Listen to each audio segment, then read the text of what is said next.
Well,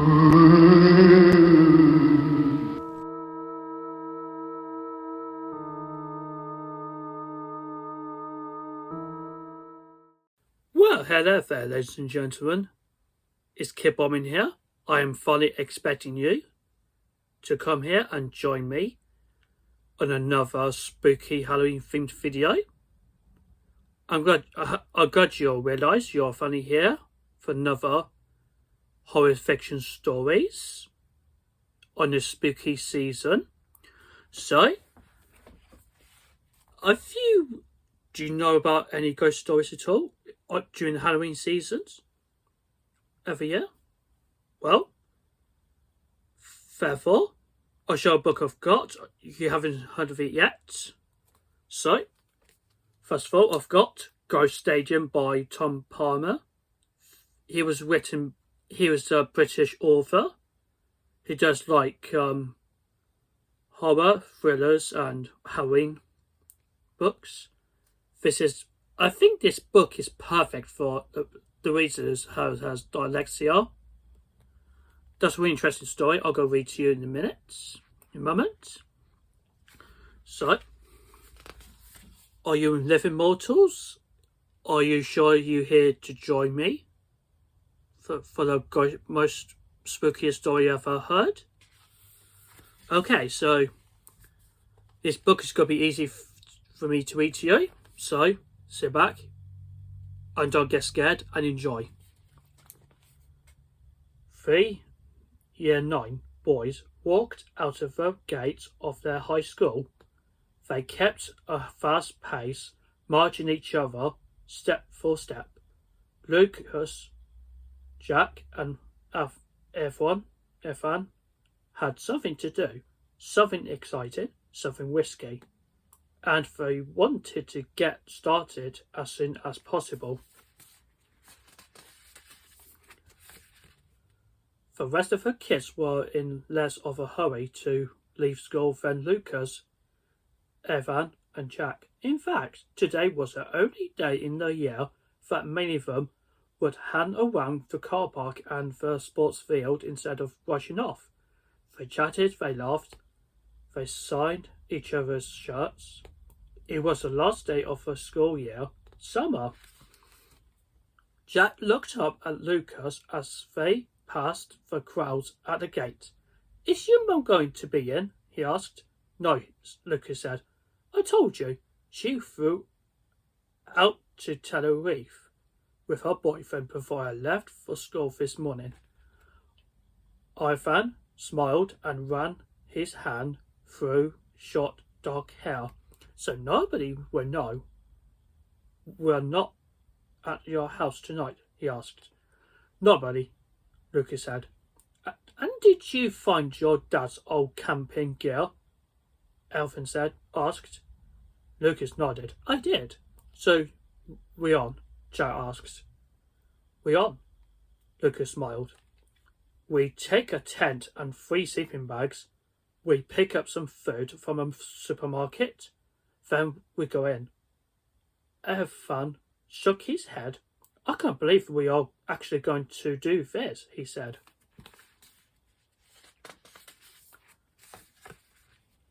Later that night, the 3 boys stood in the shadow of an old football stadium. They put down their camping gear and shopping bags on the ground. From here, they could see the huge wall of corrugated iron, a massive column of crumbling concrete and heap of scattered rubble. It was all surrounded by an 8 feet high fence. Lucas' voice was low and quiet when he spoke. "Do you remember coming here to watch the football?" he asked. Jack nodded. "Like it was yesterday," everyone said. But it hadn't been yesterday. In fact, the last time the boys had been inside North Face Stadium was 5 years ago. On the final match day of the final season Yorkshire County FC ever played, before the club was shut down and the stadium closed to the players and fans. It had been like this ever since, falling apart bit by bit, overgrown with trees and bushes, slowly claimed back by grass and moss. The three boys turned when they heard the scream of a train passing into the city station a few streets away. The sound of its horn echoed around the old stadium. "Come on," Luke said. "Let's get in there. The longer we hang about here, the more chance someone will spot us going in."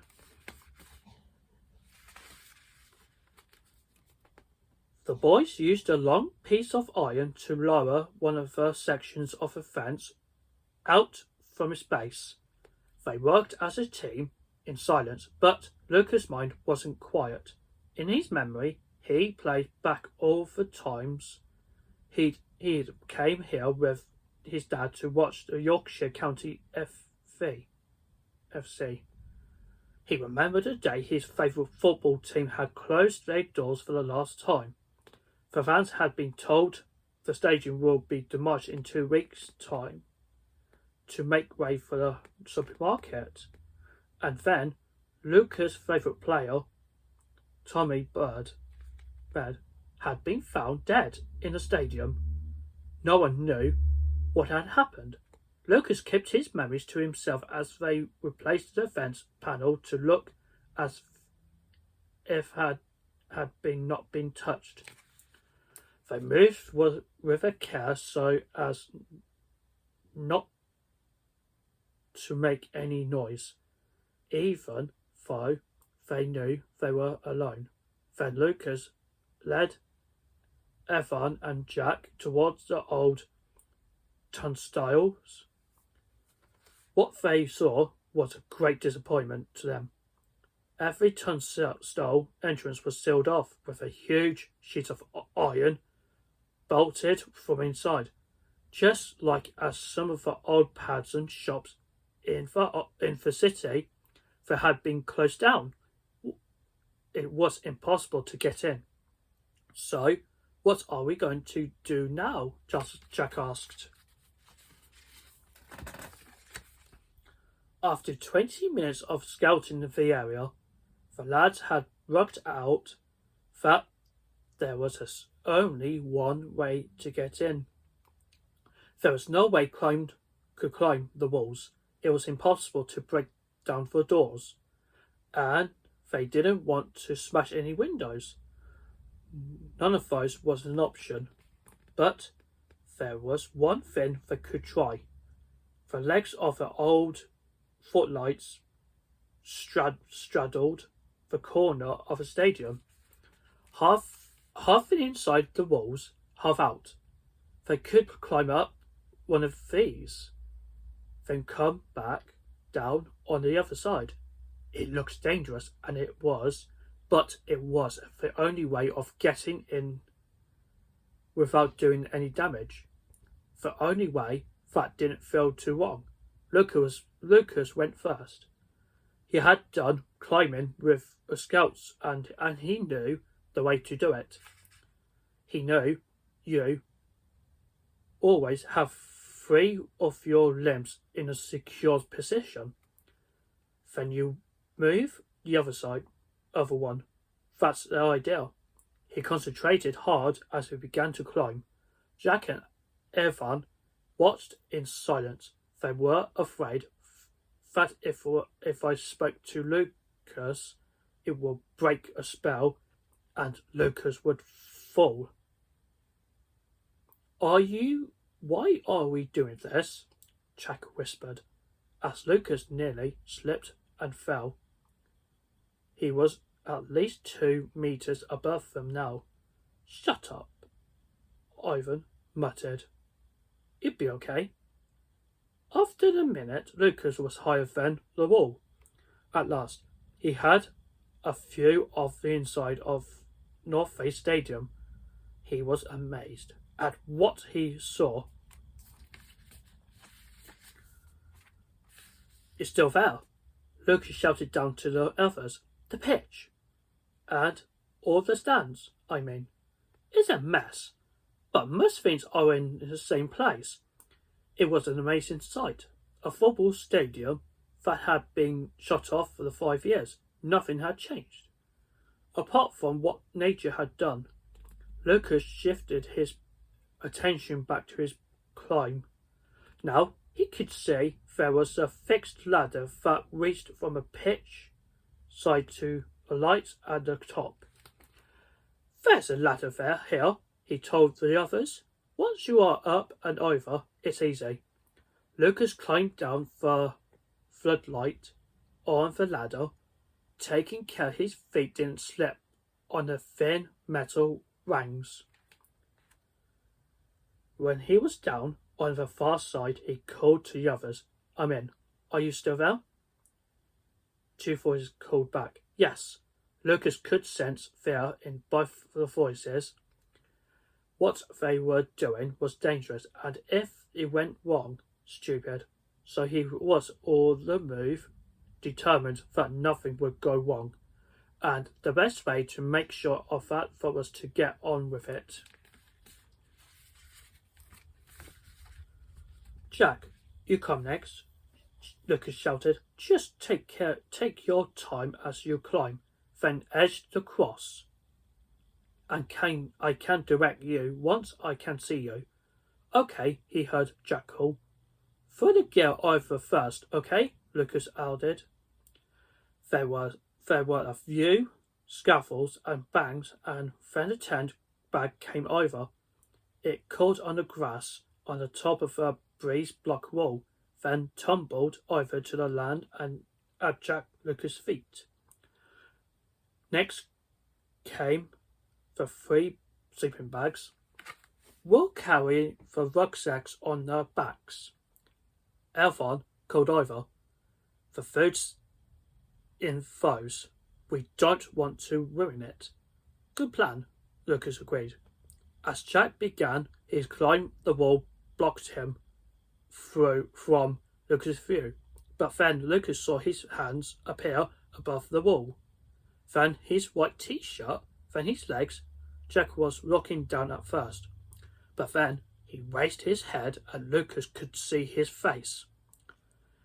That's when Lucas knew there would be problems. Jack's eyes looked huge, as if he was about to cry. "I hate heights." He spat the words out like a child having a tantrum. Lucas knew he had to handle this well. His friend would be okay unless he panicked, but now he was panicking. "Stay calm," Lucas said. "Just stay." Lucas watched in horror as one of Jack's hands slipped. Now his legs were dangling over the broken grass on the top of a wall. "No," Lucas said to himself, "this can't happen." He had to take control, but as he opened his mouth to shout to Jack, he saw something else, a flicker in the corner of his eye. A dark shape. The shape that looked like a man falling. Lucas looked down, looked back, and saw that Jack had steadied himself. Both of his feet were on the frame of a floodlight now. "Are you okay?" Lucas shouted. His voice echoed back from an empty football stands. "Fine." Jack's voice was shaky. "Just take one step at a time," Lucas told him. Okay. Lucas watched his friend edge across to a ladder and descend step by step. Even from the ground it was obvious that his legs were shaking. Lucas helped Jack down the last few steps with a hand on his back. You did well there," he said. He wanted to make Jack feel better about what had just happened. Jack smiled. Soon Evan had joined them inside the stadium.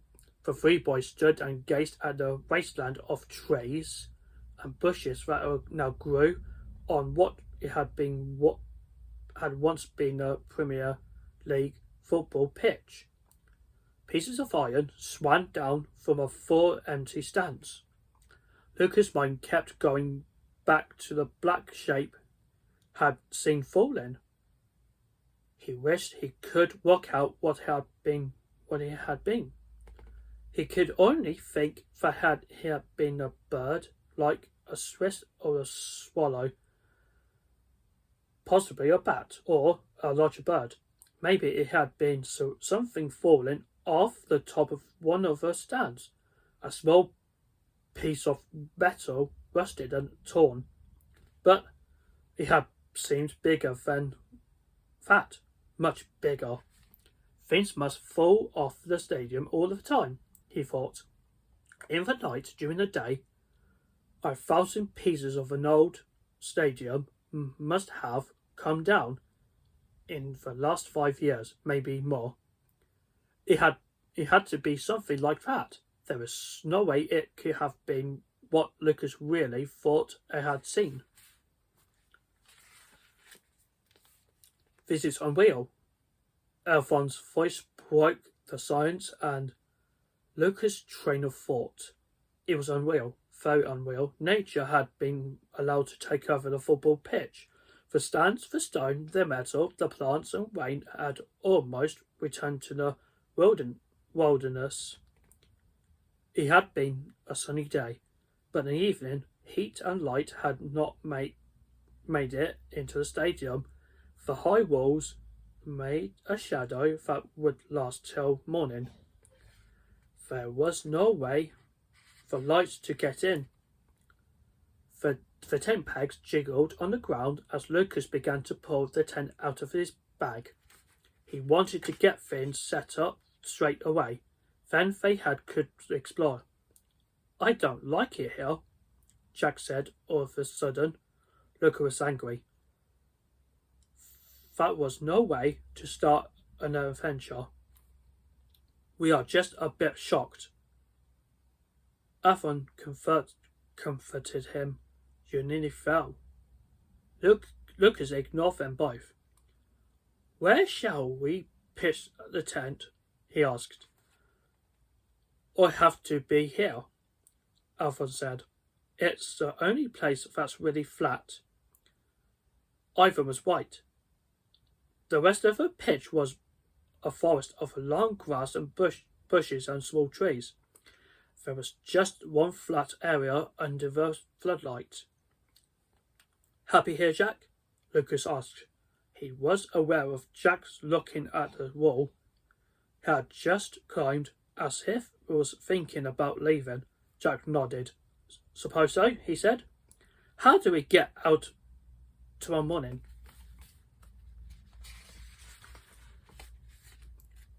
Lucas smiled. I found a way, Jack. Now we're in, it'll be easy to get out.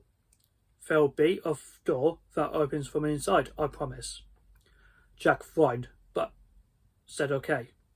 Really? You'll be fine, Lucas repeated. I said okay, Jack snapped. Okay, let's stop on chapter 10, Dead Wood, and 21.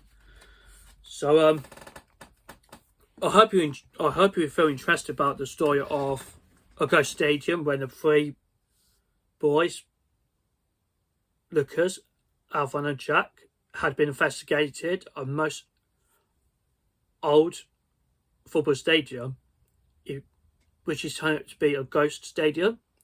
So, I'll see you on the next episode to continue reading more story about Ghost Stadium by Tom Palmer. So, I'll see you for a while and happy Halloween.